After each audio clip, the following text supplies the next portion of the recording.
Presentado por Audiolibros y Filosofía Barata. 3. Discovery. 12. Cuesta abajo. La nave estaba ganando finalmente velocidad yendo cuesta abajo hacia Júpiter. Hacía tiempo que había pasado la tierra de nadie gravitatoria donde las 4 minúsculas lunas exteriores, Sinope, Pasífae, Ananke y Carme, se bamboleaban a lo largo de sus retrógradas y locamente excéntricas órbitas. Indudablemente asteroides capturados, y completamente irregulares en su forma, la mayor de ellas tenía tan solo 30 kilómetros de diámetro. Rocas melladas y astilladas sin interés para nadie excepto para los geólogos planetarios, su fidelidad oscilaba constantemente entre el Sol y Júpiter. Un día el Sol terminaría capturándolas por completo. Pero Júpiter podía retener el segundo grupo de 4, a la mitad de distancia de las otras. Elara, Lisitea, Himalia y Leda estaban bastante juntas y situadas casi sobre el mismo plano. Se especulaba que en otro tiempo habían formado parte de un solo cuerpo. Si así era, el Padre apenas tendría un centenar de kilómetros de diámetro. Aunque solo Carme y Leda pasaron lo suficientemente cerca para mostrar un disco visible a simple vista, fueron recibidas como viejas amigas. Era la primera tierra a la vista tras el largo viaje a través del océano, las primeras islas cercanas a la costa de Júpiter. Pasaron las últimas horas, la fase más crítica de toda la misión se estaba acercando, la entrada en la atmósfera joviana. Júpiter era ya mayor que la Luna en el cielo de la Tierra, y podían verse claramente los gigantescos satélites interiores moviéndose a su alrededor. Todos ellos eran esferas apreciablemente distinguibles y coloreadas de una forma característica, pese a que todavía estaban demasiado lejos para que fueran visibles más detalles. El eterno ballet que realizaban, desapareciendo detrás de Júpiter, reapareciendo para cruzar la cara visible con sus sombras acompañándoles, era un espectáculo interminablemente cautivador.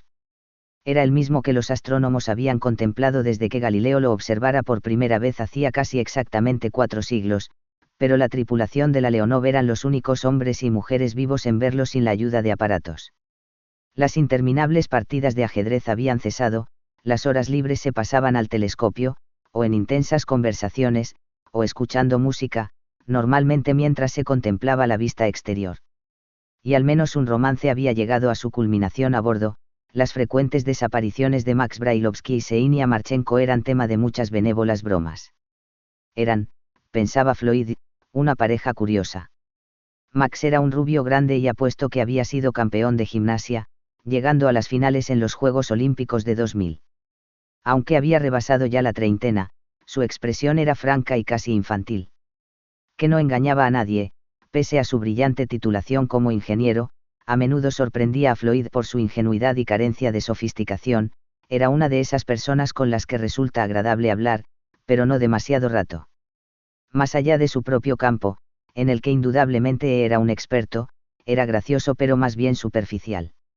Ksenia, 29 años, la más joven a bordo, estaba rodeada todavía por un halo de misterio.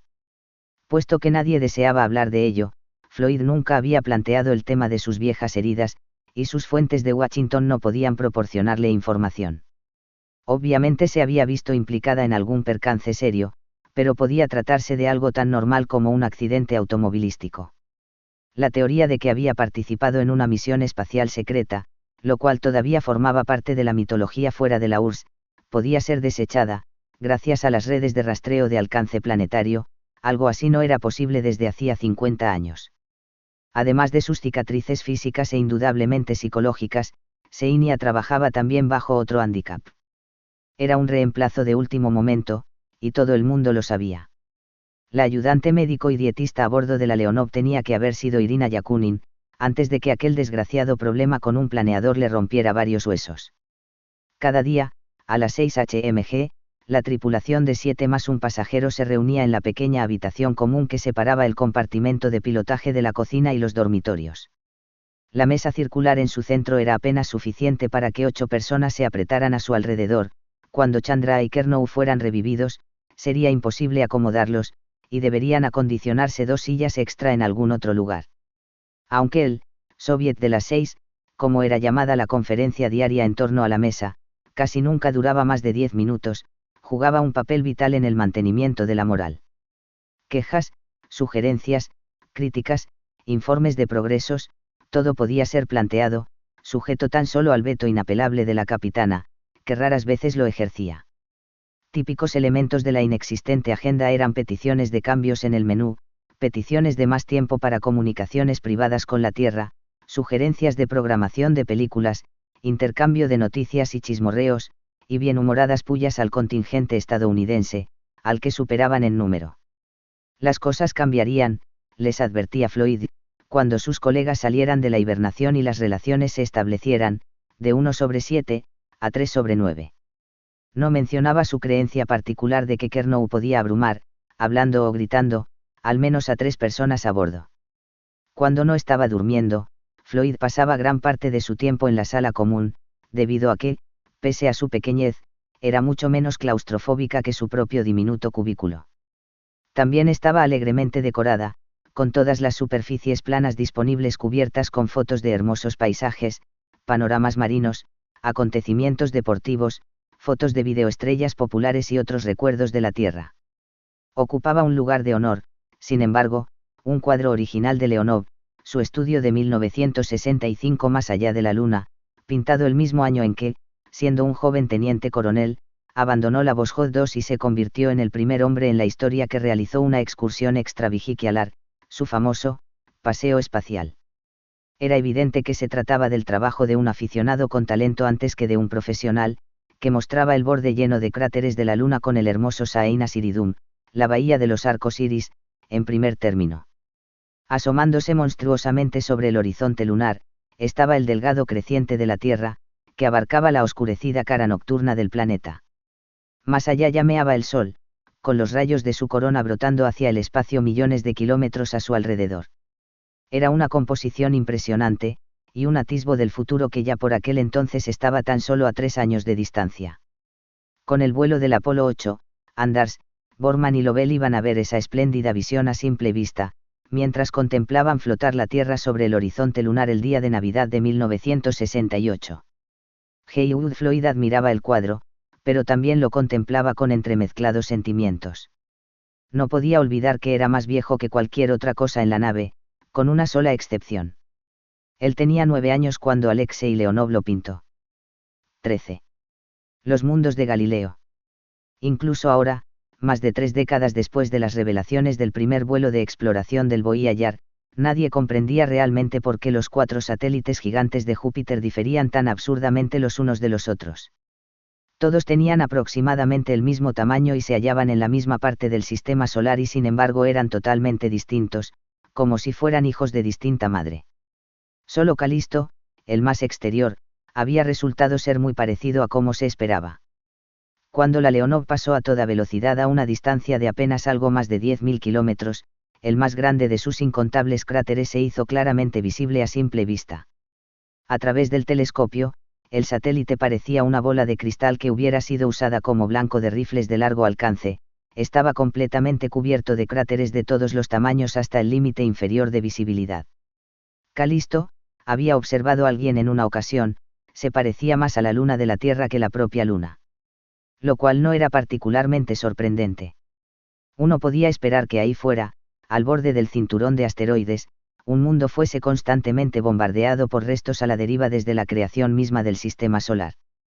Sin embargo, Ganimedes, el siguiente satélite, tenía una apariencia totalmente distinta. Aunque también había sido acribillado con cráteres producidos por impactos en un remoto pasado, la mayoría de ellos habían sido arados en todos los sentidos, una frase que parecía peculiarmente apropiada. Enormes zonas de Ganimedes estaban cubiertas por aristas y surcos, como si algún jardinero cósmico hubiera pasado un gigantesco arado por él. Y había franjas de brillantes colores, como senderos hechos por babosas a lo largo de más de 50 kilómetros. Y lo más misterioso de todo eran las largas y sinuosas bandas que contenían docenas de líneas paralelas. Fue Nikolai Ternovsky quien decidió que debían de ser superautopistas de muchos carriles dejadas por topógrafos borrachos. Incluso proclamó haber detectado pasos elevados e intersecciones en trébol. La Leonov había añadido algunos billones de bits de información sobre Ganimedes al almacén del conocimiento humano antes de cruzar la órbita de Europa. Aquel mundo de hielo, con su pecio y sus muertos, estaba al otro lado de Júpiter, pero nunca estuvo lejos de los pensamientos de todos. Allá en la Tierra el Dr. Chang era ya un héroe, y sus compatriotas habían recibido, con obvio embarazo, incontables mensajes de simpatía. Uno de ellos había sido enviado en nombre de la tripulación de la Leonov, después, supo Floyd, de un considerable refraseado por parte de Moscú. Los sentimientos a bordo de la nave eran ambiguos, una mezcla de admiración, pena y alivio. Todos los astronautas, independientemente de sus orígenes nacionales, se consideraban ciudadanos del espacio y sentían un lazo común de unión, compartiendo los triunfos y las tragedias de los demás. Nadie en la Leonov se sentía feliz de que la expedición china hubiera terminado en desastre, pero al mismo tiempo había una muda sensación de alivio de que la carrera no hubiera sido para el más rápido. El inesperado descubrimiento de vida en Europa había añadido un nuevo elemento a la situación, uno que estaba siendo discutido largamente tanto en la Tierra como a bordo de la Leonov. Algunos exobiólogos gritaron, ya lo dije, señalando que después de todo no tenía que constituir ninguna sorpresa. Allá por los años 70, las investigaciones submarinas habían descubierto prolíficas colonias de extrañas criaturas marinas medrando precariamente en un entorno que se consideraba igualmente hostil a la vida, las fosas del lecho marino del Pacífico. Las erupciones volcánicas, fertilizando y calentando el abismo, habían creado oasis en los desiertos de las profundidades. Podía esperarse que cualquier cosa que hubiera ocurrido en alguna ocasión en la Tierra ocurriera también millones de veces en otros lugares del universo. Eso era casi un artículo de fe entre los científicos. El agua, o al menos el hielo, existía en todas las lunas de Júpiter. Y había volcanes en erupción continua en y con acento O, de modo que era razonable esperar una actividad algo menor en el mundo de la puerta de al lado. Unir esos dos hechos hacía que la vida en Europa pareciera no solo posible, sino inevitable, como lo eran la mayor parte de las sorpresas de la naturaleza cuando eran contempladas en retrospectiva. Sin embargo, esa conclusión planteaba otra pregunta, y una pregunta vital para la misión de la Leonov. Ahora que había sido descubierta vida en las lunas de Júpiter, ¿tenía alguna conexión con el monolito de Taikou, y el aún más misterioso artefacto en órbita cerca de I con acento O? Este era el tema favorito de debate en los soviets de las 6. Generalmente se admitía que la criatura encontrada por el Dr. Chang no representaba una forma evolucionada de inteligencia, al menos si su interpretación de su comportamiento era correcta. Ningún animal con tan solo poderes elementales de razonamiento hubiera permitido convertirse en víctima de sus propios instintos, atraído como una polilla hacia la vela hasta arriesgar incluso su destrucción. Vasily Arlov estaba preparado para dar rápidamente un contraejemplo que debilitaba, si no refutaba, este argumento. Observen a las ballenas y a los delfines, dijo. Los consideramos inteligentes. Pero a menudo se matan varándose en masa en las playas. Eso parece un caso en el que el instinto se sobrepone a la razón. No es necesario llegar hasta los delfines, interpuso Max Brailovsky. Uno de los más brillantes ingenieros de mi clase se sintió fatalmente atraído por una rubia de Kiev. Cuando supe de él por última vez estaba trabajando en la Intourist. Y había ganado una medalla de oro por sus diseños de estaciones espaciales. Vaya pérdida. Pero aunque el europeano del Dr. Chang fuera inteligente, eso no impedía por supuesto la existencia de otras formas superiores de vida en algún otro lugar. La biología de todo un mundo no podía ser juzgada por un único espécimen. Pero se había discutido ampliamente que la inteligencia avanzada nunca podía desarrollarse en el mar, no había suficientes desafíos en un medio tan benigno y tan poco variable. Y, por encima de todo, ¿cómo podrían las criaturas marinas desarrollar nunca una tecnología sin la ayuda del fuego? Y sin embargo, quizá incluso eso fuera posible, el camino que había tomado la humanidad no era el único. Podían existir auténticas civilizaciones en los mares de otros mundos.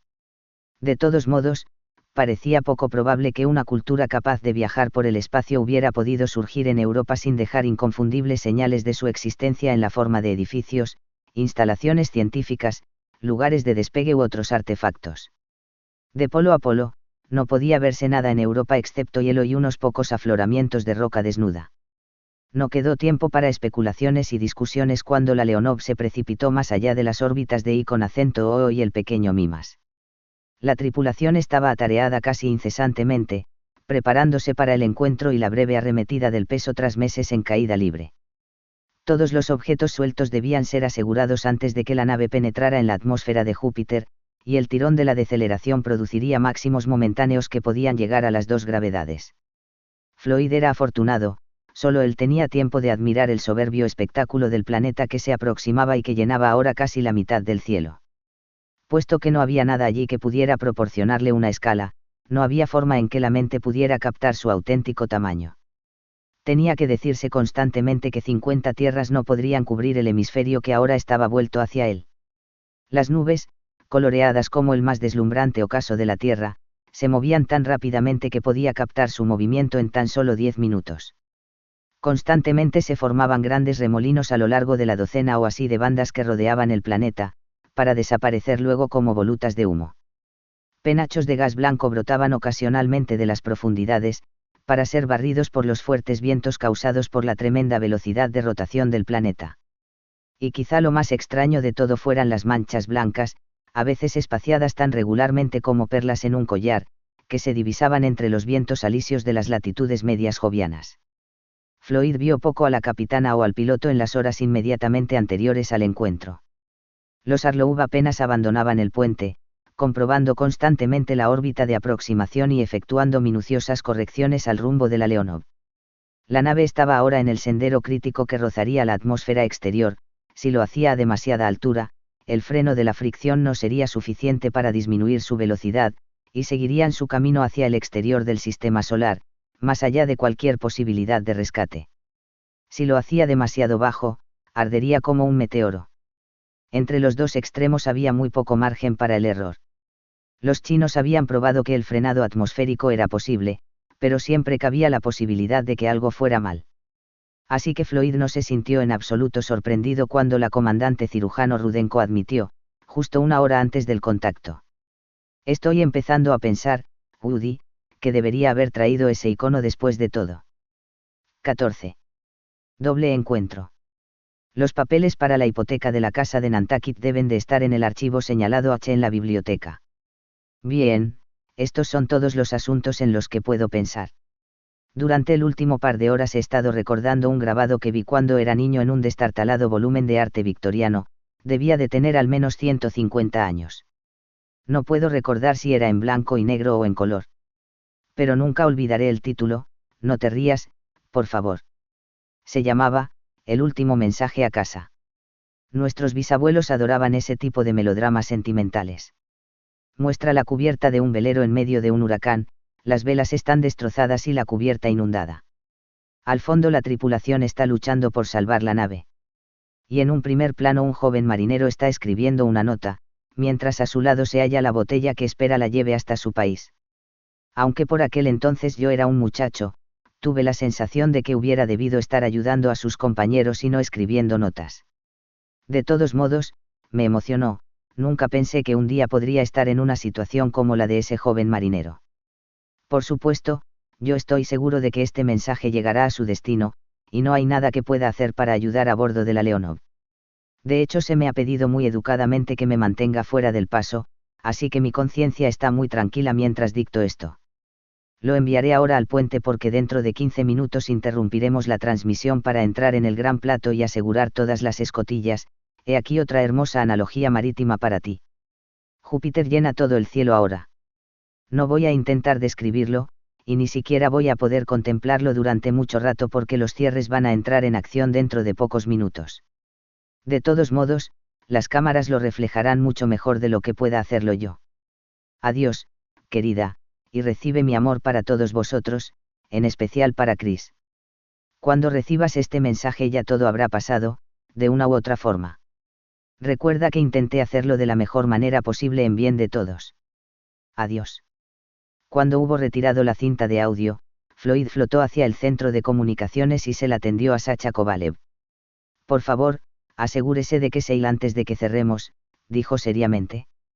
No se preocupe, prometió Sacha. Aún estoy trabajando en todos los canales, y nos quedan unos buenos 10 minutos. Tendió su mano. Si hemos de vernos de nuevo, para que sea con una sonrisa. Si no, para que entonces esta despedida haya sido como debía ser. Floyd parpadeó. Shakespeare, supongo.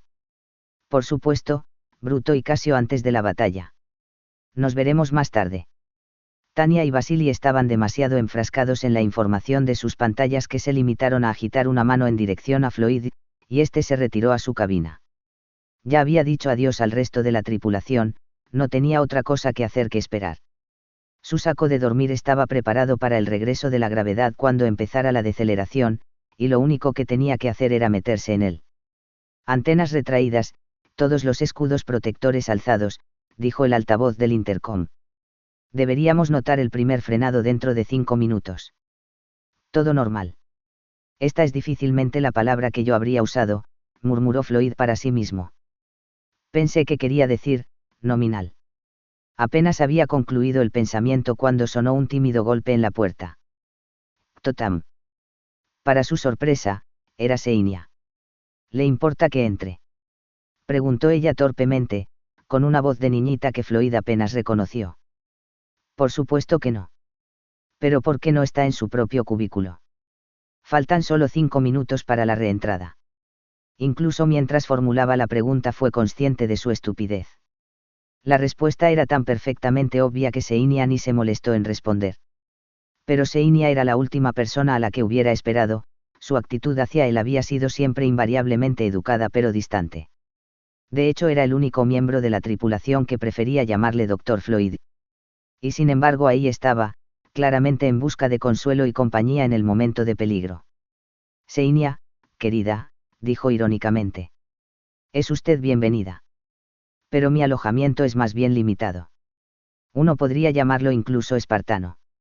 Ella consiguió esbozar una débil sonrisa, pero no dijo nada mientras flotaba al interior de la habitación. Por primera vez Floyd se dio cuenta de que no estaba simplemente nerviosa, estaba aterrada. Entonces comprendió por qué había acudido a él. Se sentía avergonzada de enfrentarse a sus compatriotas, y estaba buscando apoyo en otra parte. Al darse cuenta de eso, su complacencia ante el inesperado encuentro descendió un tanto. Aquello no disminuía su responsabilidad hacia otro ser humano solitario, a una gran distancia del hogar. El hecho de que ella fuera una atractiva, aunque no ciertamente hermosa, mujer de escasamente la mitad de su propia edad no hubiera debido afectar el resultado. Pero lo hizo, estaba empezando a sentirse a la altura de la situación. Ella debió de darse cuenta de ello, pero no hizo nada para animarle ni para desanimarle mientras se tendían lado a lado en el saco de dormir. Había el espacio justo para ellos dos, y Floyd empezó a realizar algunos ansiosos cálculos. Supongamos que el máximo de gravedad era superior a lo predicho, y la suspensión cedía. Podían resultar fácilmente muertos. Había un amplio margen de seguridad, no necesitaba preocuparse por un fin tan ignominioso. El humor era el enemigo del deseo, su abrazo fue completamente casto. No estuvo seguro de alegrarse de ello o lamentarlo. Y era también demasiado tarde para segundos pensamientos. Desde lejos, muy lejos, llegó el primer débil susurro de sonido, como el lamento de algún alma perdida. En ese mismo instante la nave sufrió una sacudida apenas perceptible, el saco de dormir empezó a oscilar, y sus suspensores se tensaron. Tras semanas de ingravidez la gravedad estaba regresando. En unos pocos segundos el débil lamento había ascendido a un constante rugir, y el saco se había convertido en una sobrecargada hamaca. Esto no ha sido una buena idea, pensó Floyd, le estaba resultando difícil respirar. La deceleración era tan solo una parte del problema, Seinia estaba aferrándose a él como se supone que una persona ahogándose se aferra a su proverbial tabla. La apartó tan suavemente como le fue posible. Todo va bien, Seinia. Si Latsien lo hizo, nosotros también podemos. Relájese, no se preocupe. Era difícil gritar tiernamente, y ni siquiera estaba seguro de si Seinia le oía por encima del rugir del hidrógeno incandescente. Pero ella ya no se aferraba a él de una forma tan desesperada, y Floyd aprovechó la oportunidad para efectuar unas cuantas profundas inspiraciones. ¿Qué hubiera pensando Caroline si pudiera verle ahora? Se lo diría si alguna vez se presentaba la oportunidad. No estaba seguro de que ella comprendiera. En un momento como este, todos los lazos con la tierra parecían muy tenues. Era imposible moverse o hablar, pero ahora que había vuelto a acostumbrarse a la extraña sensación de peso ya no era tan incómodo, excepto por el creciente entumecimiento de su brazo derecho. Consiguió extraerlo con una cierta dificultad de debajo de Seinia, el acto familiar despertó una fugaz sensación de culpabilidad. Mientras sentía que su circulación volvía a él, Floyd recordó una famosa observación atribuida al menos a una docena de astronautas y cosmonautas, Tanto los placeres como los problemas del sexo en gravedad cero han sido enormemente exagerados.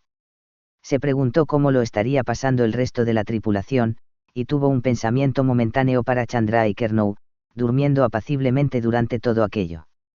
Nunca llegarían a saberlo si la Leonov se convertía en una lluvia meteórica en el cielo joviano. No les envidiaba, se habían perdido la experiencia de toda una vida. Tania estaba hablando a través del intercom, sus palabras se perdían en el rugir, pero su voz sonaba tranquila y perfectamente normal, como si estuviera dando un aviso de rutina. Floyd consiguió echar un vistazo a su reloj, y se asombró al ver que estaban ya a la mitad de su maniobra de frenado. En aquel preciso momento la Leonov estaba en su punto de máxima aproximación a Júpiter, solo las sondas automáticas Agrafa y Savals habían penetrado más profundamente en la atmósfera joviana. «Estamos a mitad de camino, Xenia», gritó. «Vamos de nuevo hacia afuera». No pudo decir si ella le había comprendido o no. Sus ojos estaban apretadamente cerrados, pero sonrió ligeramente. La nave se agitaba ahora apreciablemente, como un pequeño bote en un mar embravecido. ¿Era eso normal?, se preguntó Floyd. Se alegraba de tener a Xenia de quien preocuparse, aquello mantenía su mente alejada de sus propios temores. Por un momento, antes de conseguir expulsar el pensamiento, había tenido una visión de las paredes brillando con un color rojo cereza y desmoronándose sobre él. Como la pesadillesca fantasía de Edgar Allan Poe, El pozo y el péndulo, que había olvidado durante 30 años. Pero eso no ocurriría nunca. Si el escudo contra el calor fallaba, la nave se contraería instantáneamente, se aplastaría en el repentino golpe contra una sólida pared de gases. No habría dolor, su sistema nervioso no tendría tiempo de reaccionar antes de dejar de existir. Había experimentado otros pensamientos consoladores, pero ese no era de desdeñar. Las sacudidas fueron cediendo lentamente. Hubo otro inaudible anuncio por parte de Tania, luego se burlaría de ella al respecto, cuando todo hubiera pasado. Ahora el tiempo parecía avanzar mucho más lentamente, al cabo de un rato dejó de mirar su reloj, porque no podía creerlo. Los dígitos cambiaban tan lentamente que podía llegar a imaginar que se hallaba en alguna dilatación temporal einsteiniana. Y entonces ocurrió algo aún más increíble. Primero se sintió regocijado, luego ligeramente indignado. Xenia se había quedado dormida, si no exactamente en sus brazos, si al menos a su lado. Era una reacción natural, la tensión debía de haberla agotado, y la sabiduría de su cuerpo había acudido al rescate. Y repentinamente el propio Floyd fue consciente de una somnolencia casi postorgásmica, como si él también se hubiera agotado emocionalmente con el encuentro. Tenía que luchar para mantenerse despierto. Y luego estaba cayendo, todo había terminado. La nave estaba de vuelta al espacio, al lugar donde pertenecía. Y él y Xenia estaban flotando separados. Nunca volverían a estar de nuevo tan juntos, pero siempre serían conscientes de una ternura especial el uno hacia el otro, que nadie más podría compartir, nunca. 15. Huida del gigante. Cuando Floyd alcanzó la cubierta de observación, unos discretos minutos después de Xenia, Júpiter parecía estar ya muy lejos. Pero esto debía de ser una ilusión basada en sus conocimientos, no la evidencia de sus ojos. Apenas habían emergido de la atmósfera joviana, y el planeta seguía llenando aún la mitad del cielo. Y ahora eran, como se pretendía, sus prisioneros. Durante la última e incandescente hora se habían librado deliberadamente del exceso de velocidad que los habría llevado directamente fuera del sistema solar, hacia las estrellas.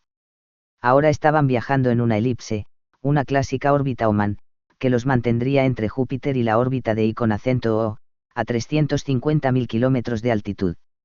Si no conectaban, o no podían conectar, sus motores de nuevo, la Leonov se movería arriba y abajo entre esos límites, completando una revolución cada 19 horas. Se convertiría en la más cercana de las lunas de Júpiter, aunque no por mucho tiempo. Cada vez que rozara la atmósfera perdería altitud, hasta que entrara en una espiral de destrucción. A Floyd nunca le había gustado el vodka, pero se unió a los demás sin ninguna reserva en el triunfante brindis en honor de los diseñadores de la nave, emparejado a un voto de agradecimiento hacia Sir Isaac Newton. Luego Tania devolvió firmemente la botella a su alacena, aún quedaba mucho por hacer. Aunque lo esperaban, todos dieron un respingo ante el repentino golpe sordo de las cargas explosivas al entrar en acción y la sacudida de la separación. Unos pocos segundos más tarde, un enorme y aún brillante disco flotó ante su vista, girando lentamente sobre sí mismo mientras se alejaba de la nave. ¡Ey, miren! Exclamó Max. Un platillo volante. ¿Quién tiene una cámara? Hubo una clara nota de histérico alivio en la risa que siguió a esta observación. Fue interrumpida por la capitana en un tono más serio. Adiós, leal escudo anticalor. Has hecho un estupendo trabajo. Pero vaya derroche. Dijo Sacha. Ahí van al menos un par de toneladas perdidas. Piensen en toda la carga extra que hubiéramos podido llevar. Si fue para bien, mi conservador ingeniero ruso, replicó Floyd, yo estoy con ello. Es mucho mejor unas cuantas toneladas de más que 1 miligramo de menos. Todos aplaudieron esos nobles sentimientos mientras el desechado escudo se enfriaba pasando al amarillo, luego al rojo, y finalmente se volvía tan negro como el espacio que lo rodeaba. Se desvaneció de su vista cuando estaba a tan solo unos pocos kilómetros de distancia, aunque ocasionalmente la repentina desaparición de una estrella eclipsada siguió señalando su presencia. Comprobación preliminar de la órbita completada, dijo Vasily.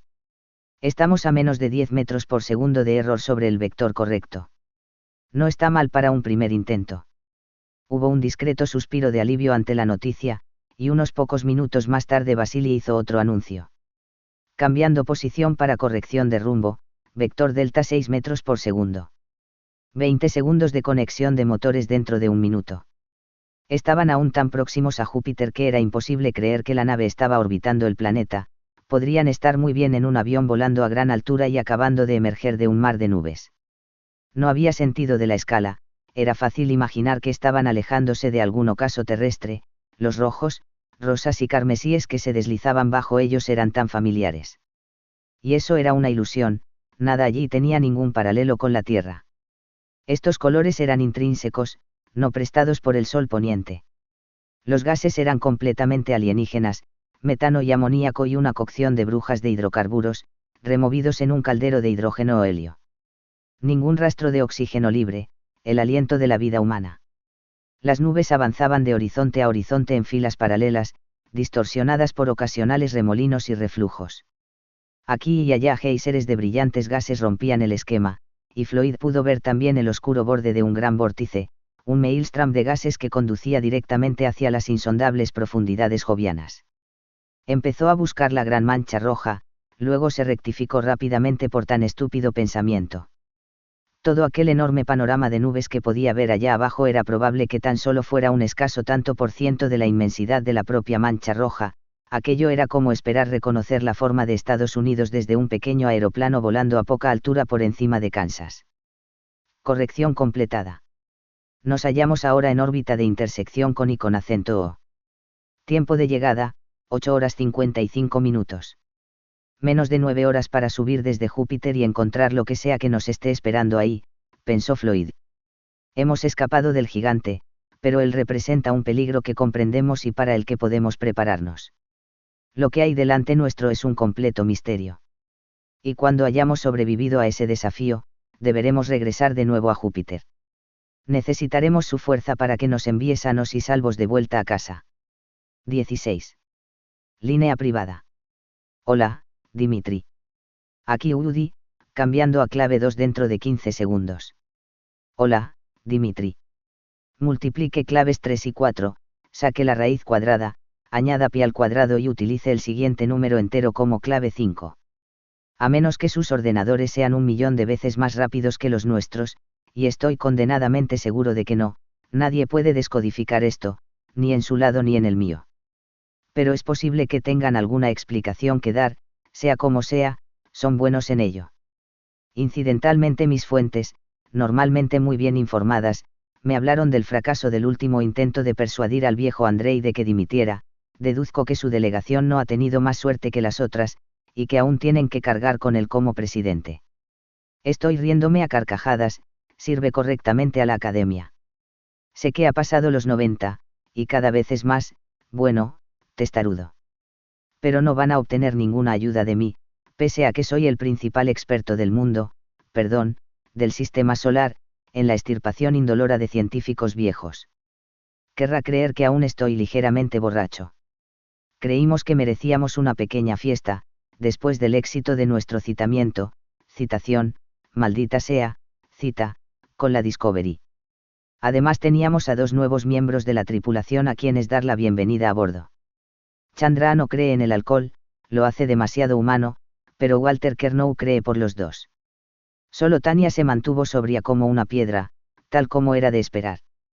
Mis camaradas americanos, estoy hablando como un político, Dios me ayude, salieron de la hibernación sin ningún problema, y están preparándose para iniciar su trabajo. Todos tenemos que actuar rápidamente, no solo apremia el tiempo, sino que la Discovery parece estar en muy malas condiciones. Apenas pudimos creer a nuestros ojos cuando vimos cómo su inmaculado casco blanco se había vuelto de un amarillo enfermizo. Hay que echarle la culpa ahí con acento O, por supuesto. La nave orbita dentro de un radio de 3.000 kilómetros, y cada pocos días uno de los volcanes arroja unos cuantos megatones de azufre al espacio. Aunque haya visto los filmes, no puede imaginarse realmente lo que es colgar encima de ese infierno. Me alegraré cuando nos alejemos, aunque sea para dirigirnos hacia algo mucho más misterioso, y quizá infinitamente más peligroso. Volé sobre el Kilauea durante la erupción de 2006, fue algo tremendamente pavoroso, pero no fue nada, comparado con esto. Ahora estamos sobre la parte nocturna, y esto lo hace aún peor. Puedes ver apenas lo suficiente como para imaginarte todo lo demás.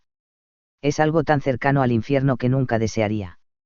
Algunos de los lagos de azufre están lo bastante calientes como para relucir, pero la mayor parte de la luz procede de las descargas eléctricas. Cada pocos minutos todo el paisaje parece estallar, como si un gigantesco flash lanzara un destello sobre él. Y probablemente esta sea una mala analogía, hay millones de amperios fluyendo en la corriente de flujo magnético que une I con acento O y Júpiter, y cada 2x3 se produce una interrupción. Entonces tienes ante ti el más gigantesco flash de todo el sistema solar, y la mitad de nuestros cortacircuitos automáticos saltan por simpatía. Acaba de producirse una erupción precisamente en el terminador, y puedo ver una enorme nube expandiéndose hacia nosotros, ascendiendo hasta la luz del sol. Dudo si alcanzará nuestra altitud, y aunque lo hiciera será inofensiva cuando llegue aquí. Pero parece ominosa, un monstruo espacial intentando devorarnos. Al poco tiempo de que llegáramos aquí me di cuenta de que I con acento O me recordaba algo, me tomó un par de días descubrir el qué, y entonces tuve que comprobarlo en los archivos de la misión porque la biblioteca de la nave no podía ayudarme, lamentablemente. Recuerda cómo le hice trabar conocimiento con el Señor de los Anillos, allá en aquella conferencia en Oxford. Bien, y con acento O es Mordor, repase la tercera parte. Hay un pasaje acerca de ríos de roca fundida que hieren su camino, hasta que se enfrían y yacen como retorcidas formas dragoniles vomitadas por la atormentada tierra. Es una descripción perfecta, como pudo Tolkien saberlo, un cuarto de siglo antes de que nadie viera una foto de I con acento O. Hablemos de la naturaleza imitando el arte. Al menos no tendremos que aterrizar ahí, no creo siquiera que nuestros difuntos colegas chinos se hubieran atrevido a intentarlo. Pero quizá algún día sí sea posible, hay zonas que parecen bastante estables, y no constantemente inundadas por emanaciones sulfurosas. ¿Quién hubiera podido creer que íbamos a recorrer todo este camino hasta Júpiter, el mayor de los planetas, y que luego íbamos a ignorarlo? Sin embargo, eso es lo que estamos haciendo la mayor parte del tiempo, y cuando no estamos observando I con acento O la Discovery estamos pensando en el artefacto.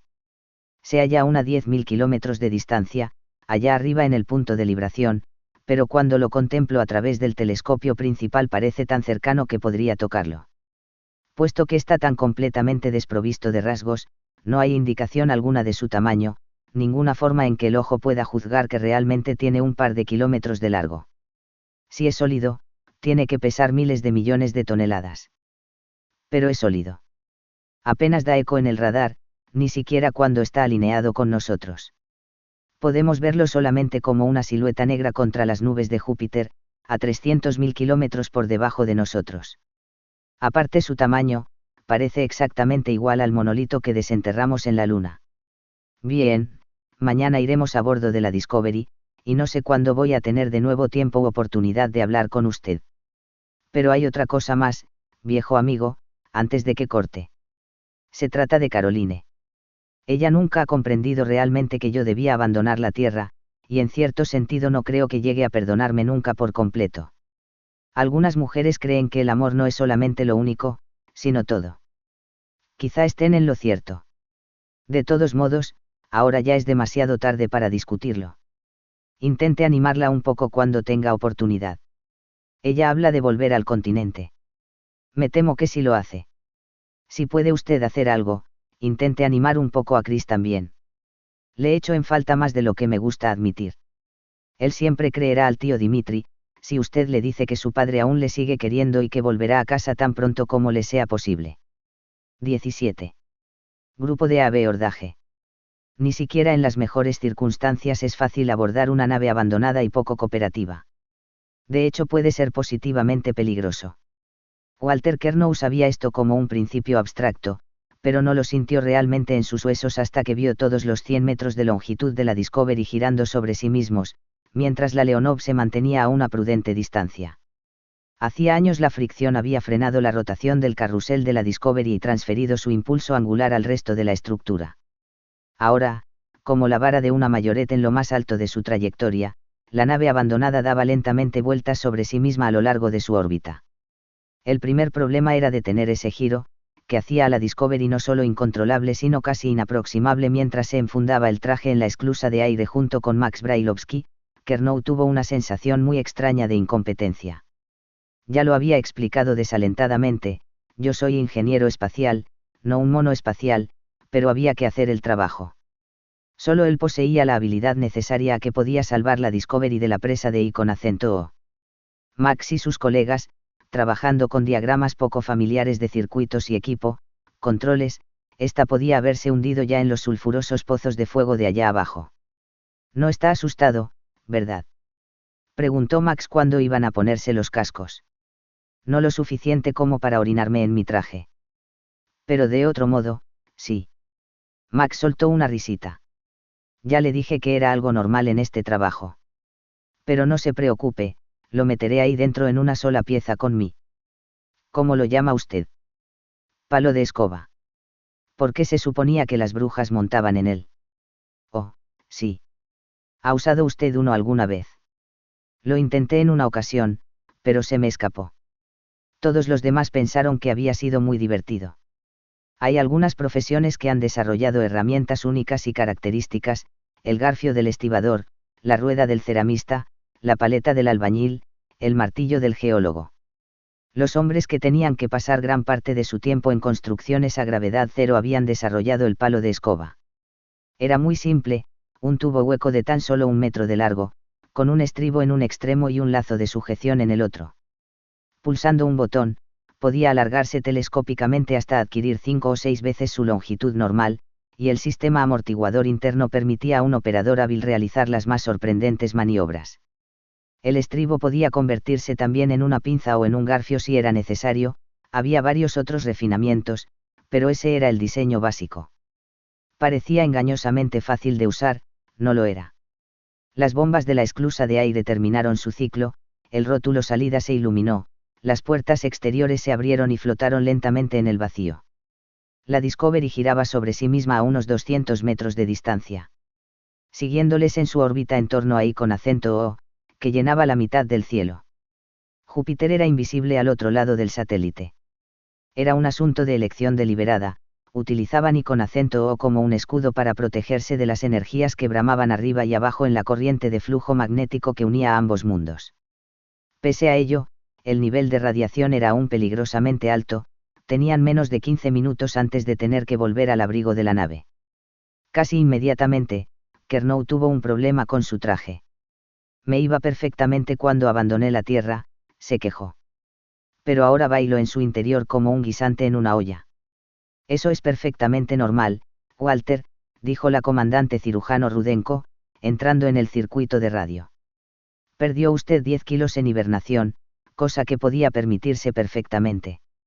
Y ha recuperado solamente 3. Antes de que Kernow tuviera tiempo de pensar en una respuesta adecuada, se encontró empujado suave pero firmemente fuera de la Leonov.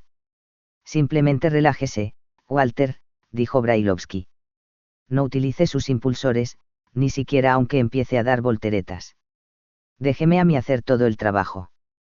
Kernow podía ver las débiles exhalaciones de la especie de mochila que el hombre llevaba a la espalda mientras los pequeños chorros los conducían hacia la Discovery. Con cada minúscula nube de vapor notaba un suave tirón en el cable de remolque, y se dio cuenta de que empezaba a acercarse a Brailovsky, pero nunca conseguía alcanzarle antes de que brotara la siguiente exhalación. Se sintió casi como un yo-yo allá en la tierra, volteando arriba y abajo al extremo de su cordel. Había una sola manera segura de acercarse a la nave abandonada, y era a lo largo del eje en torno al cual estaba girando lentamente. El centro de rotación de la Discovery estaba aproximadamente en el punto medio de la nave, cerca del complejo de la antena principal, y Brailovsky se estaba dirigiendo directamente hacia esa zona, con su ansioso compañero a remolque. ¿Cómo lo haría para que los dos se detuvieran a tiempo?, se preguntó Kernow. La Discovery era ahora unas enormes y estilizadas pesas de gimnasia golpeando lentamente el cielo ante ellos. Aunque le tomaba varios minutos completar una revolución, los extremos más alejados se movían a una velocidad impresionante. Kernow trató de ignorarlos y se concentró en el cada vez más próximo e inmóvil centro. Estoy dirigiéndome hacia él, dijo Brailovsky. No intente ayudarme, y no se sorprenda por nada de lo que ocurra. ¿Qué intenta decirme con eso?, se preguntó Kernow, mientras se preparaba a sorprenderse tan poco como le fuera posible. Todo ocurrió en aproximadamente 5 segundos. Brailovsky accionó su palo de escoba y este se prolongó telescópicamente hasta alcanzar toda su longitud de 4 metros y entró en contacto con la nave que se aproximaba. El palo de escoba empezó entonces a contraerse, con su muelle interno absorbiendo el considerable impulso de Brailovsky, pero no les hizo, como Kernow había esperado, detenerse junto a la masa de la antena. Se expansionó de nuevo, invirtiendo la velocidad del ruso de tal modo que fue rechazado de la Discovery con la misma rapidez con que se había aproximado a ella. Pasó rápidamente junto a Kernow, en dirección de nuevo hacia el espacio abierto, a tan solo unos pocos centímetros de él. El asombrado estadounidense apenas tuvo tiempo de entrever una amplia sonrisa antes de que Brailovsky hubiera pasado por su lado y se alejara. Un segundo más tarde hubo un tirón en la cuerda que los unía, y una rápida deceleración cuando compartieron sus impulsos. Sus velocidades opuestas habían quedado limpiamente anuladas, estaban virtualmente inmóviles con respecto a la Discovery. Kernow tenía que adelantar tan solo una mano hacia el asidero más próximo y tirar de él para que los dos pudieran entrar. ¿Ha probado usted alguna vez la ruleta rusa?, preguntó cuando hubo recuperado el aliento. No, ¿qué es? Se lo enseñaré alguna vez. Es casi tan bueno como esto para combatir el aburrimiento. Espero que no esté sugiriendo usted, Walter, que Max sería capaz de hacer algo peligroso. La voz de la doctora Rudenko sonó como si estuviera genuinamente sorprendida, y Kernow decidió que era mejor no responder. Algunas veces los rusos no comprendían su peculiar sentido del humor. Ha sido una buena broma, murmuró para sí mismo, no lo suficientemente alto como para que ella pudiera oírle. Ahora que estaban firmemente sujetos al centro de la girante nave ya no se daba cuenta de su rotación, en especial cuando fijaba su mirada en las planchas metálicas que había inmediatamente delante de sus ojos. La escalerilla que se extendía hacia lo lejos, siguiendo el esbelto cilindro que era la estructura principal de la Discovery, era su siguiente objetivo. El esférico módulo de mando en su extremo más alejado parecía a varios años luz de distancia, aunque sabía perfectamente que estaba tan solo a 50 metros. Yo iré primero, dijo Brailovsky enrollando un poco la flácida cuerda que los mantenía unidos. Recuerde, a partir de aquí todo el camino es cuesta abajo. Pero eso no es problema, puede usted sujetarse con una sola mano. Incluso en el extremo, la gravedad es tan solo de 1/10. Y eso es, como lo dicen ustedes, una fruslería. Creí que iba a decir una bagatela. Y si a usted no le importa, voy a bajar con los pies por delante.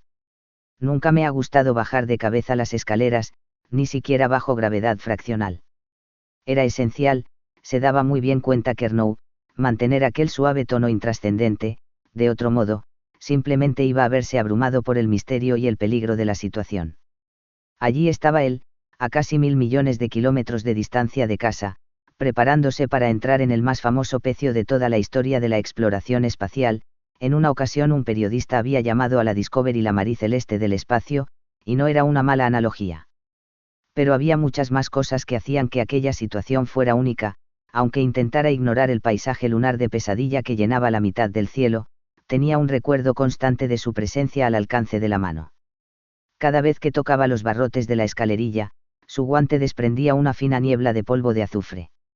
Brailovsky, por supuesto, estaba completamente en lo cierto, la gravedad rotativa causada por el girar de la nave sobre sí misma era fácilmente contrarrestada.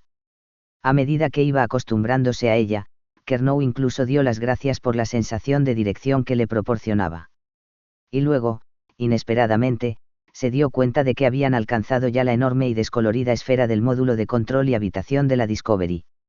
A tan solo unos pocos metros de distancia había una escotilla de emergencia, la misma, se dio cuenta Kernow, por la que había entrado Bowman para su última confrontación con Al.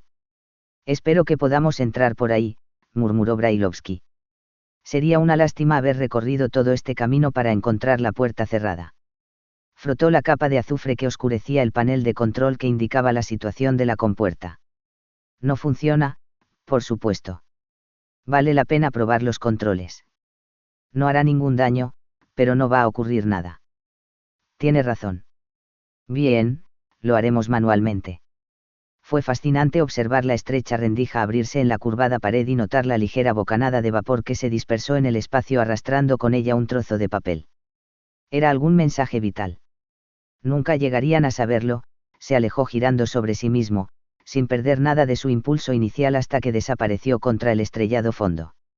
Brailovsky siguió girando el control manual durante lo que pareció un largo tiempo antes de que la oscura y poco invitadora caverna de la esclusa de aire estuviera completamente abierta.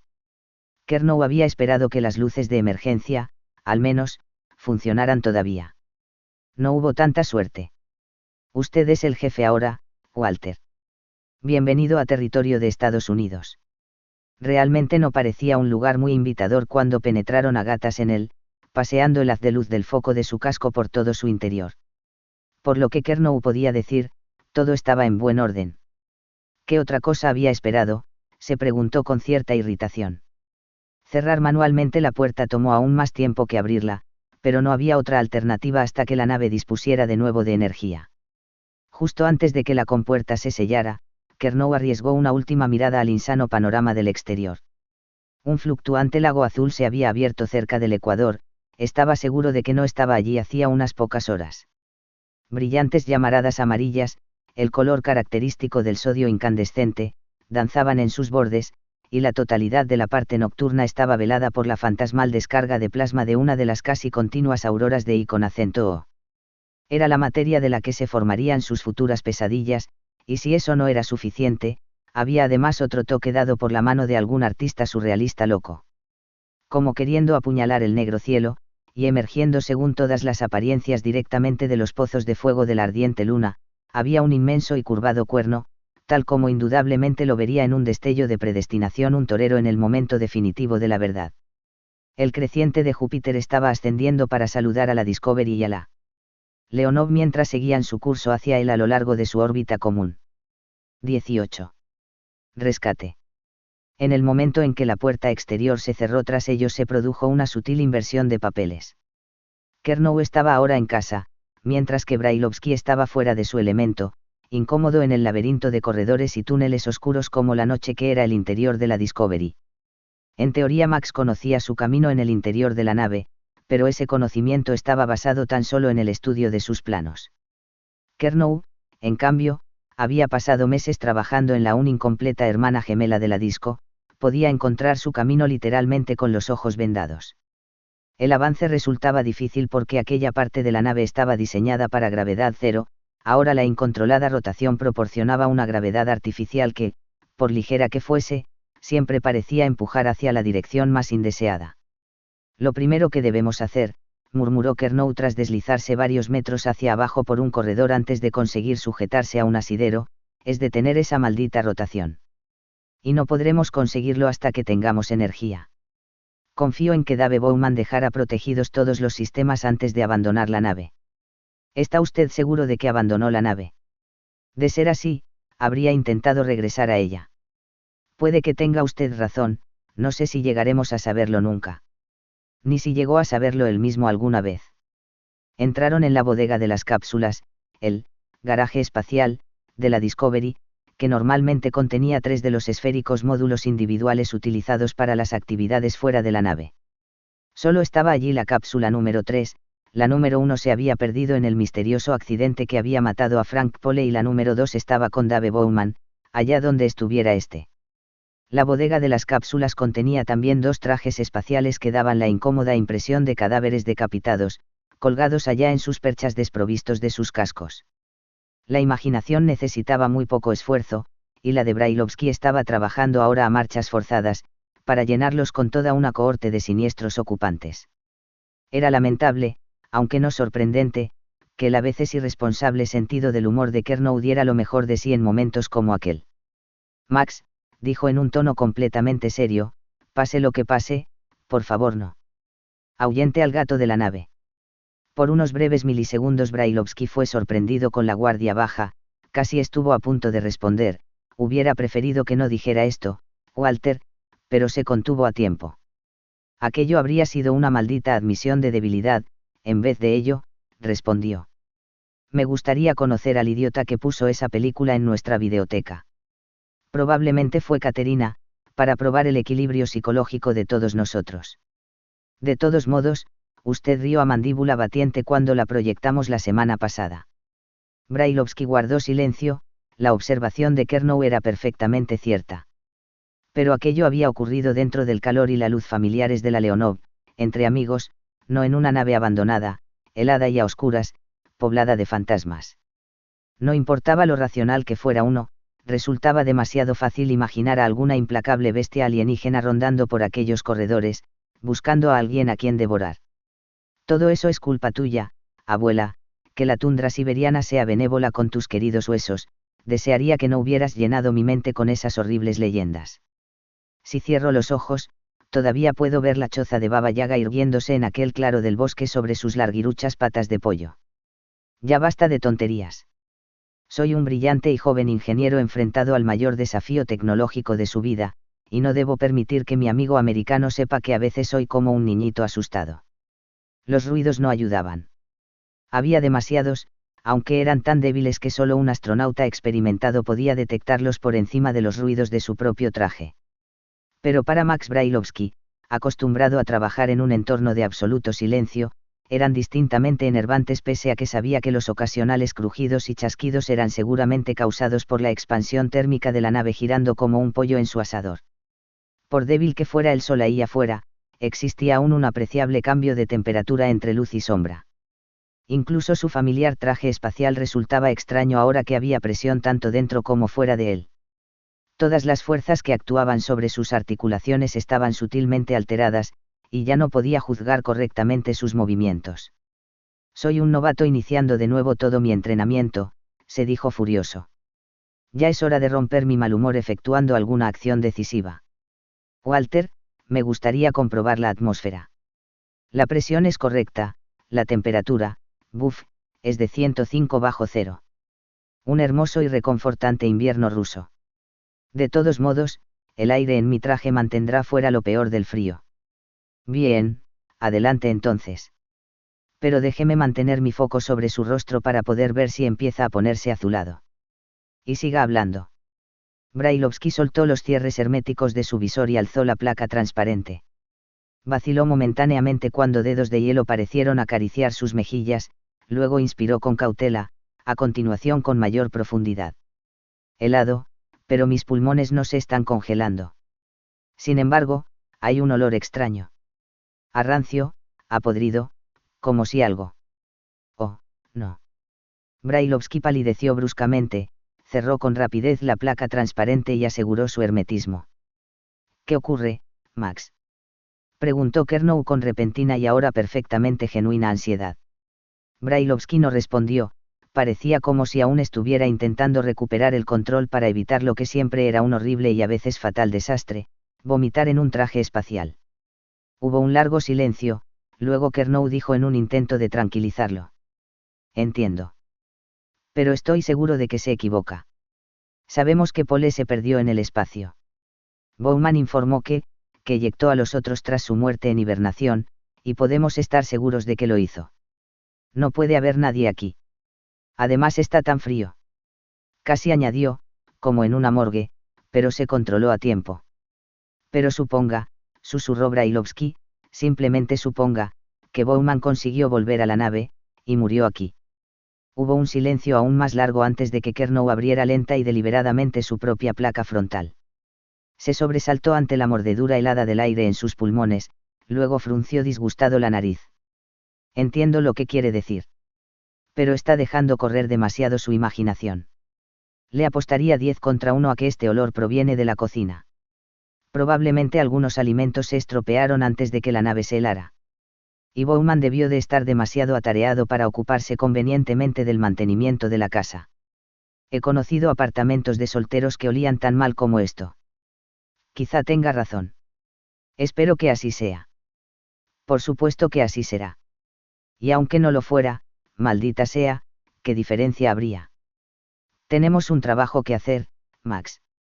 Si Dave Bowman aún sigue aquí, eso no corresponde a nuestro departamento. No es así, Caterina.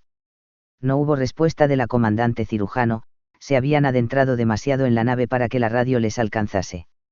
Se hallaban a sus propios recursos, pero los ánimos de Max estaban reviviendo rápidamente. Era un privilegio, decidió, trabajar con Walter. El ingeniero estadounidense parecía a veces blando y despreocupado, pero era absolutamente competente, y cuando era necesario tan duro como el acero. Juntos devolverían la Discovery a la vida, y, quizá, de vuelta a la Tierra. 19. Operación Molino de Viento. Cuando la Discovery se iluminó de pronto como el proverbial árbol de Navidad, con las luces de navegación y las interiores resplandeciendo de extremo a extremo, los gritos de júbilo a bordo de la Leonov hubieran podido oírse casi de una nave a otra a través del vacío. Se convirtieron en un gruñido irónico cuando al cabo de poco volvieron a apagarse. Nada nuevo ocurrió durante la siguiente media hora, luego las ventanillas de observación del puente de mando de la Discovery empezaron a brillar con el suave color carmesí de las luces de emergencia. Unos minutos más tarde Kernow y Brailovsky fueron vistos moviéndose en el interior, sus siluetas desdibujadas por la película de polvo de azufre. Hola, Max, Walter, ¿pueden oírnos? Llamó Tania Orlova. Las dos figuras agitaron instantáneamente las manos, pero no respondieron nada más. Obviamente, estaban demasiado atareados para dedicarse a una conversación casual. Los espectadores en la Leonov tuvieron que aguardar pacientemente mientras varias luces se encendían y apagaban, una de las 3 puertas de la bodega de las cápsulas se abría lentamente y se cerraba luego con rapidez, y la antena principal giraba unos modestos 10 grados. Hola, Leonov, dijo finalmente Kernow. Lamentamos haberse hecho esperar, pero hemos estado bastante atareados. He aquí una rápida evaluación, a juzgar por lo que hemos visto hasta ahora. La nave está en mucha mejor condición de lo que temíamos. El casco está intacto, los escapes son despreciables, la presión del aire es un 85% de la nominal. Completamente respirable, aunque deberemos efectuar un reciclaje importante porque apesta hasta los cielos. La mejor noticia es que los sistemas energéticos están en buen estado. El reactor principal estable, las baterías en perfectas condiciones. Casi todos los cortacircuitos de seguridad habían saltado, automáticamente o accionados por Bowman antes de abandonar la nave. De todos modos, los equipos vitales han quedado protegidos. Pero va a ser un buen trabajo comprobarlo todo antes de que podamos conectar toda la energía de nuevo. ¿Cuánto tiempo llevará esto al menos para los sistemas esenciales, habitabilidad, propulsión? Es difícil de decir, capitana. ¿De cuánto tiempo disponemos antes de estrellarnos? La predicción mínima actual es de 10 días. Pero ya sabe cómo cambia eso, hacia arriba, y hacia abajo. Bien, si no nos tropezamos con obstáculos importantes, podemos tirar hacia arriba de la Discovery hasta una órbita estable, alejándola de este agujero infernal, o, yo diría que en una semana. ¿Hay algo que necesite? No, Max y yo nos las estamos arreglando bien. Ahora nos dirigimos al carrusel para comprobar su estado. Deseo ponerlo en funcionamiento tan pronto como sea posible. Perdóneme, Walter, pero... ¿es eso importante? La gravedad es conveniente, pero nos las hemos arreglado muy bien sin ella durante bastante tiempo. No es la gravedad lo que importa, aunque será útil disponer de un poco de ella a bordo. Si conseguimos poner de nuevo en marcha el carrusel, eso terminará con los giros de la nave, dejará de dar volteretas. Entonces podremos acoplar nuestras escotillas estancas y prescindir de la actividad extravehicular. Eso hará el trabajo 100 veces más fácil. Estupenda idea, Walter, pero no pretenderá usted juntar mi nave a ese molino de viento. Suponga que los mecanismos se estropean y el carrusel se atora. Eso podría hacernos pedazos. Admitido. Cruzaremos ese puente cuando lleguemos a él. Informaré de nuevo tan pronto como me sea posible. Nadie descansó mucho durante los siguientes 2 días. Al final de ese tiempo Kernow y Brailovsky se caían prácticamente dormidos en sus trajes, pero habían completado su inspección de la Discovery y no habían hallado ninguna sorpresa desagradable. Tanto la Agencia Espacial como el Departamento de Estado se sintieron aliviados por el informe preliminar, les permitía proclamar, con cierta justificación, que la Discovery no era un pecio espacial sino, una espacionave de Estados Unidos temporalmente fuera de servicio. Ahora tenía que empezar la tarea de reacondicionamiento. Una vez restaurada la energía, el siguiente problema era el aire, incluso las más cuidadosas operaciones de limpieza y purificación habían fracasado en extirpar el mal olor. Kernow había estado en lo cierto identificando su fuente como comida estropeada cuando había fallado la refrigeración, proclamó, con una seria burla, que aquello era algo enteramente romántico. Solo tengo que cerrar los ojos, afirmó, y me siento como si estuviera de vuelta en un barco ballenero de los viejos tiempos. Pueden imaginar cómo debía de oler el Pequod. Todo el mundo aceptó unánimemente que, tras una visita a la Discovery, se necesitaba muy poco esfuerzo de imaginación.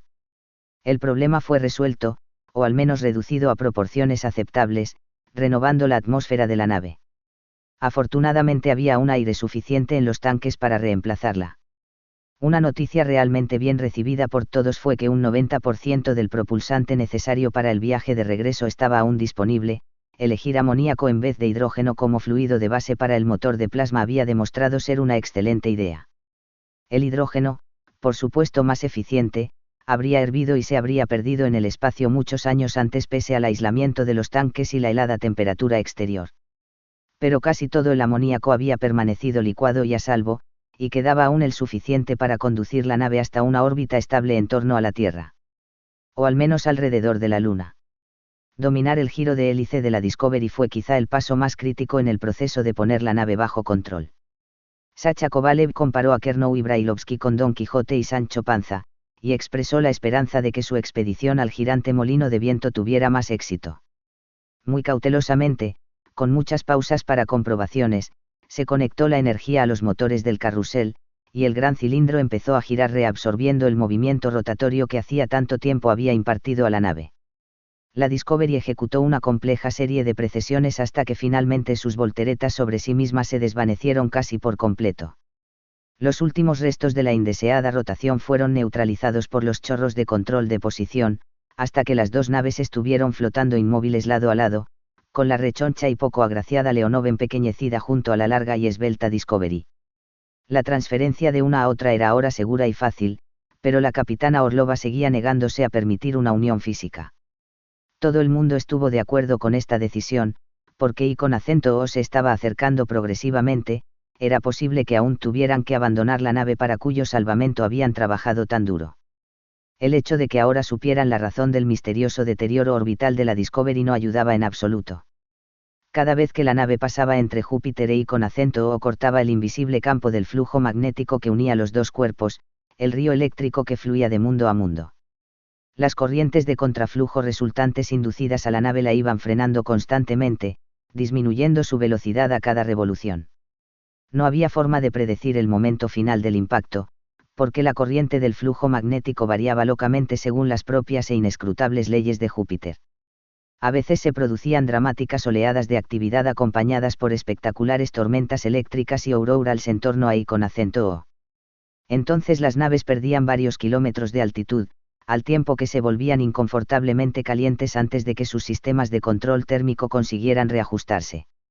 Este inesperado efecto había sorprendido y asustado a todo el mundo antes de que comprendieran la obvia explicación.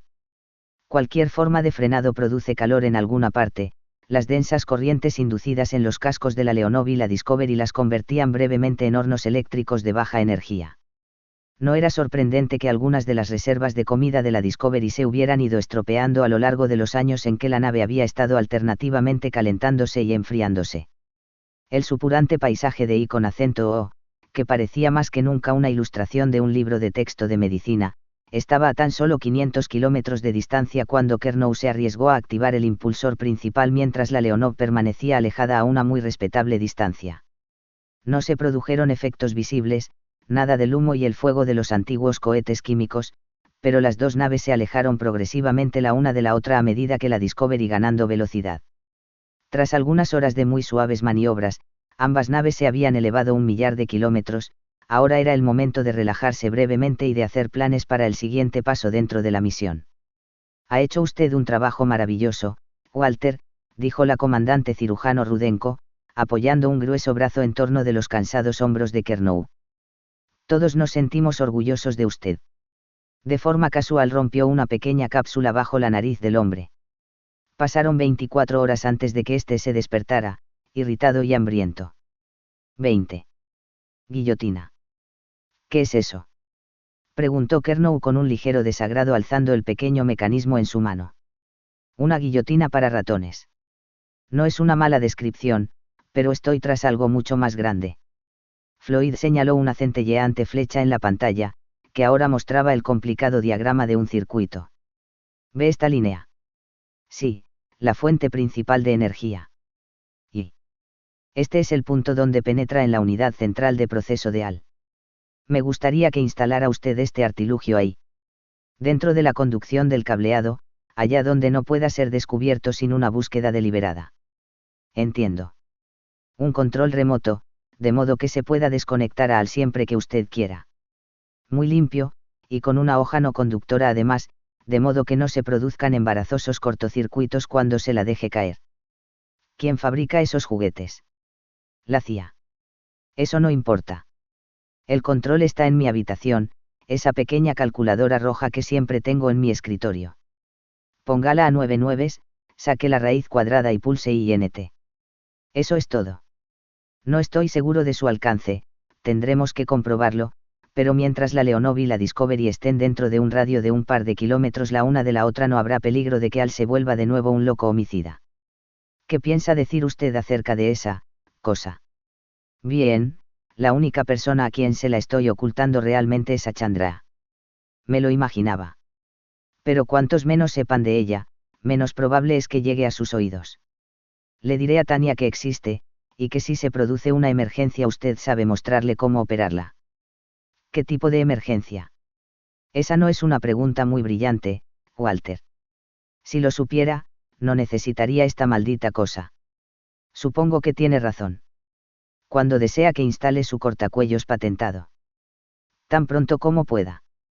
Preferiblemente esta noche. Cuando Chandra esté dormido. ¿Está usted bromeando? No creo que duerma nunca. Es como una madre alimentando a un hijo enfermo. Bueno, ocasionalmente tiene que regresar a la Leonov para comer. Tengo noticias para usted. La última vez que pasó de una nave a otra ató un pequeño saco de arroz a su traje. Eso le bastará para algunas semanas. Entonces tendremos que usar una de las famosas gotas noqueadoras de Caterina. Hicieron un buen trabajo con usted, ¿no? Kernow estaba bromeando acerca de Chandra, al menos Floyd supuso que lo estaba haciendo, aunque uno nunca podía estar completamente seguro, se sentía orgulloso de hacer las más ultrajantes afirmaciones con un rostro perfectamente impasible. Había pasado cierto tiempo antes de que los rusos se hubieran dado cuenta de aquello, pronto, y como autodefensa, se mostraron propensos a echarse a reír precavidamente incluso cuando Kernow hablaba perfectamente en serio. La propia risa de Kernow, afortunadamente, había descendido mucho desde que Floyd la había oído por primera vez en el salto al espacio de la lanzadera, en esa ocasión había sido obviamente impulsada por el alcohol.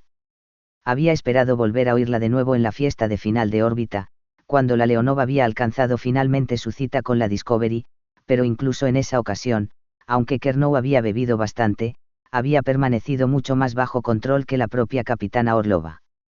Lo único que se tomaba enteramente en serio era su trabajo. En el camino desde la Tierra había sido un pasajero. Ahora era un miembro de la tripulación. 21. Resurrección. Estamos, se dijo Floyd, a punto de despertar a un gigante dormido. ¿Cómo reaccionará a nuestra presencia después de todos esos años? ¿Qué recordará del pasado, y se mostrará amistoso u hostil? Mientras flotaba justo detrás del Dr. Chandra en el ambiente de gravedad cero del puesto de pilotaje de la Discovery, la mente de Floyd apenas se apartaba del desconectador pirata, instalado y probado hacía apenas unas horas. El control por radio se hallaba tan solo a unos centímetros de su mano, y se sintió en cierto modo estúpido por haberlo traído consigo. En este estadio seguía aún desconectado de todos los circuitos operativos de la nave. Aunque fuera reactivado, sería un cerebro sin miembros, aunque no sin órganos de los sentidos. Sería capaz de comunicarse, pero no de actuar. Como Kernow lo había expresado, lo peor que puede hacer es maldecirnos. Estoy preparado para la primera prueba, capitana, dijo Chandra. Todos los módulos que faltaban han sido reemplazados, y he sometido todos los circuitos a programas de diagnóstico. Todo parece normal, al menos a ese nivel. La capitana Orlova echó una mirada a Floyd, que asintió con la cabeza. Ante la insistencia de Chandra, solo ellos tres estaban presentes en aquella crítica primera prueba, y resultaba completamente obvio que incluso esa pequeña audiencia no era bienvenida. Muy bien, Dr. Chandra. Siempre consciente del protocolo, la capitana añadió rápidamente, el Dr. Floyd ha dado su aprobación, y yo misma no tengo objeción alguna. Tengo que explicar, dijo Chandra en un tono que transmitía claramente desaprobación, que sus centros de reconocimiento de la voz y de síntesis del habla resultaron dañados. Tendremos que enseñarle a hablar de nuevo. Afortunadamente aprende varios millones de veces más rápido que un ser humano. Los dedos del científico danzaron sobre el teclado mientras pulsaba una docena de palabras, aparentemente al azar, pronunciando cuidadosamente cada una de ellas a medida que aparecía en la pantalla. Como un eco distorsionado, las palabras regresaron por la rejilla del altavoz, sin vida, indudablemente mecánicas, sin ninguna sensación de inteligencia tras ellas. Este no es el viejo Al, pensó Floyd. No es mejor que los primitivos juguetes parlantes que eran una novedad cuando yo era niño. Chandra pulsó el botón repetición, y la serie de palabras sonó de nuevo. Esta vez hubo una notable mejora, aunque nadie podría aún confundir la voz que hablaba con la de un ser humano. Las palabras que le he proporcionado contienen los fonemas básicos del inglés, unas 10 repeticiones, y será aceptable. Pero no dispongo del equipo necesario para realizar un buen trabajo de terapia. ¿Terapia?, preguntó Floyd. Quiere decir que él, bueno, que ha sufrido algún daño cerebral. No, restalló Chandra. Los circuitos lógicos están en perfectas condiciones. Solo la salida de voz puede resultar imperfecta, aunque mejorará rápidamente. Así que compruébenlo todo con la pantalla, a fin de evitar malas interpretaciones. Y cuando ustedes hablen, pronuncien cuidadosamente. Floyd dirigió a la capitana Orlova una irónica sonrisa e hizo una pregunta obvia. ¿Qué hay de todos los acentos rusos que tenemos a nuestro alrededor? Estoy seguro de que no será un problema con la capitana Orlova y la doctora Kovalev. Pero con los demás, bien, deberemos realizar pruebas individualizadas. Nadie que no pueda superarlas podrá utilizar el teclado. Eso es anticipar mucho las cosas. Por el momento usted es la única persona que debe intentar la comunicación. De acuerdo, capitana. Absolutamente. Solo el más leve de los asentimientos reveló que el Dr. Chandra les había oído. Sus dedos siguieron revoloteando sobre el teclado, y columnas de palabras y símbolos destellaron en la pantalla, a tal velocidad que ningún ser humano podía asimilarlos. Presumiblemente Chandra poseía una memoria eidética, porque parecía reconocer páginas enteras de información con una sola ojeada. Floyd y Orlova estaban a punto de abandonar al científico con sus arcanas devociones cuando éste pareció darse cuenta repentinamente de nuevo de su presencia y alzó una mano en advertencia o anticipación. Con un movimiento casi vacilante, en marcado contraste con sus anteriores acciones rápidas, deslizó hacia atrás una palanca bloqueadora y pulsó una única tecla aislada.